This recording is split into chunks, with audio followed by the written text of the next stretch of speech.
नमस्कार, मेरा नाम आलोक है। आप लाइव सिटीज़ देख रहे हैं। बिहार की सियासत गरमाने लगी है क्योंकि अब महागठबंधन के चेहरे पर घमासान शुरू हो गया है।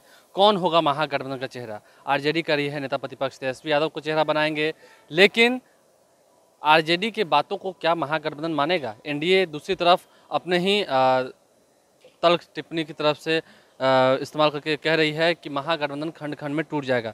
इस वक्त रालोसपा के मुख्य प्रवक्ता अभिषेक झा जी हमारे साथ हैं। सुबह सुबह मदन मोहन झा, कांग्रेस के प्रदेश अध्यक्ष, ने साफ कर दिया कि तेजस्वी यादव महागठबंधन के चेहरा नहीं है। आपकी पार्टी क्या मान रही है?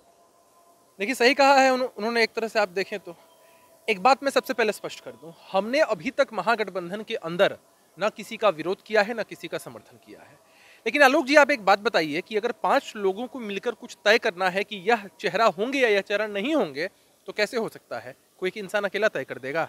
और जब तक 5 लोग बैठेंगे नहीं, कोऑर्डिनेशन कमेटी बनेगी नहीं, तब तक कैसे तय हो सकता है कि महागठबंधन में किसको कितनी सीटें मिलेंगी या महागठबंधन का चेहरा कौन होगा, मुख्यमंत्री का उम्मीदवार कौन होगा? आरजेडी तो कह चुकी कि तेजस्वी यादव को ही मुख्यमंत्री बनाना है। आरजेडी महागठबंधन के अंदर एक सबसे बड़ा घटक दल है, लेकिन पूरा महागठबंधन तो नहीं है। आरजेडी ने कहा है तो आरजेडी की तरफ से मुख्यमंत्री के उम्मीदवार तेजस्वी यादव जी हो सकते हैं, लेकिन तेजस्वी यादव जी महागठबंधन के उम्मीदवार होंगे कि नहीं होंगे, यह महागठबंधन की बैठक में ही तय होगा। नहीं, जिस तरीके से बातें सामने निकल के आ रही हैं, रालोसपा कह रही है कि हम ना किसी का समर्थन करते हैं ना किसी का विरोध करते हैं। आप जो ये कह रहे हैं, विरोध तो दिख रहा है।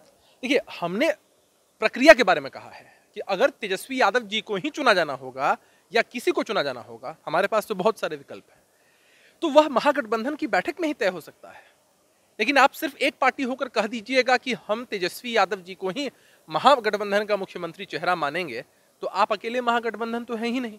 तो महागठबंधन में जरूरी है कि जिस तरीके से बातें सामने निकल के आ रही है, यदि चेहरे पर बात नहीं बनी तो महागठबंधन टूट जाएगा। एनडीए सच देखिए, हम ऐसा नहीं मानते हैं कि चेहरे पर बात नहीं बनेगी। पहले हम बैठेंगे, बैठ कर डिस्कस होगा। विलंब हो रहा है, सचमुच विलंब हो रहा है। उधर किसके चलते हो रहा है? देखिए, अब हम लोग तो अपनी तरफ से बैठने को तैयार हैं, मैंने कई बार कहा है।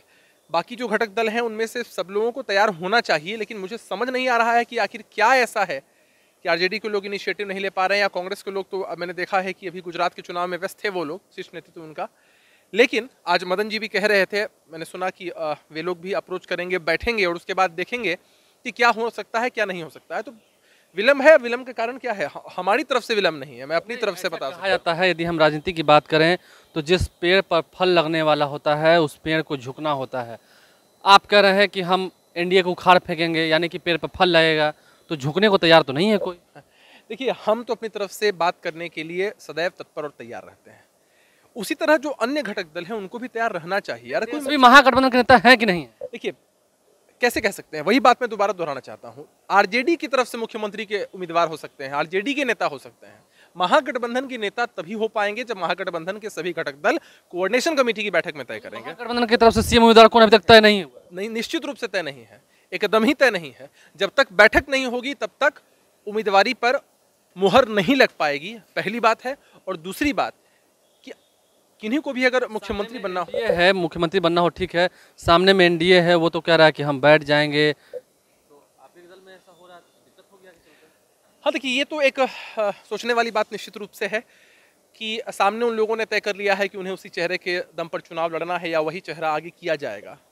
हमें लोकसभा के चुनाव से सीख लेने की जरूरत है। लोकसभा के चुनाव में कोऑर्डिनेशन का अभाव था महागठबंधन के अंदर, इस वजह से इतनी बुरी हार हुई थी।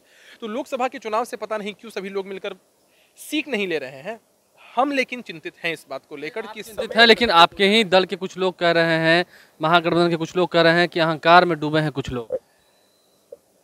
अगर कोई बैठने को तैयार न हो, कोई बातचीत को भी तैयार न हो, तो कह सकते हैं कि वे लोग अहंकार में हैं। और अहंकार में तो भाई किसी का भी नुकसान हो सकता है। अहंकार तो भगवान का प्रसाद होता है। लेकिन अहंकार से हम सब कुछ खो भी तो देते हैं। अहंकार इंसान की आंखों पर और उसकी मति पर पट्टी भी तो बांध देता है। अहंकार किसमें है? आरजेडी में, कांग्रेस में? देखिए, मैं तो ये मानता हूं कि जो बैठेगा, बैठकर हमारे साथ बात करेगा, हम सब लोग बैठकर डिसाइड करेंगे तो सब लोग ठीक हैं। कोई रिजिड होता है कि नहीं मैं नहीं बैठूंगा, मैं किसी व्यक्ति विशेष की बात नहीं कर रहा हूं, मैं किसी पार्टी विशेष की भी बात नहीं कर रहा हूं। लेकिन अगर कोई बैठने को तैयार नहीं हो तो उसको अहंकार का नाम दिया जा सकता है। लेकिन मेरा ऐसा मानना है कि समय रहते सब ठीक हो जाना चाहिए महागठबंधन के अंदर। और हमें बड़ी मजबूती के साथ जनता के मुद्दों को लेकर चुनाव में जाना है। देखिए, बहुत मजबूती के साथ जनता के बीच में जाना है, चुनाव में जाना है, लेकिन महागठबंधन में अभी तक कोई कोऑर्डिनेशन की बात ही नहीं है। कमेटी की तो खैर बात ही छोड़ दीजिए। ऐसे जो आम लोग देख रहे होंगे, क्या महागठबंधन जीत पाएगा? चेहरा अभी तक तय नहीं हुआ है। महागठबंधन के जो शीर्ष दल हैं अब कह रहे हैं कि तेजस्वी यादव अभी चेहरा नहीं है, वो आरजेडी का चेहरा है। सुबह में मदन मोहन झा ने कहा, अब रालोसपा कह रही है। सवाल पर सवाल खड़े होते जा रहे हैं। कब बैठेगा एक साथ महागठबंधन? महागठबंधन के शीर्ष नेता कब सोचेंगे, या फिर आसानी से एनडीए को जीत मिल जाएगी? आप लाइव स्ट्रीज देखते रहे, हमारे चैनल को सब्सक्राइब कर लें, साथ साथ फेसबुक पेज भी लाइक करें। इसके अलावा ट्विटर हैंडल पर जरूर लाइव स्ट्रीज को फॉलो करें। धन्यवाद।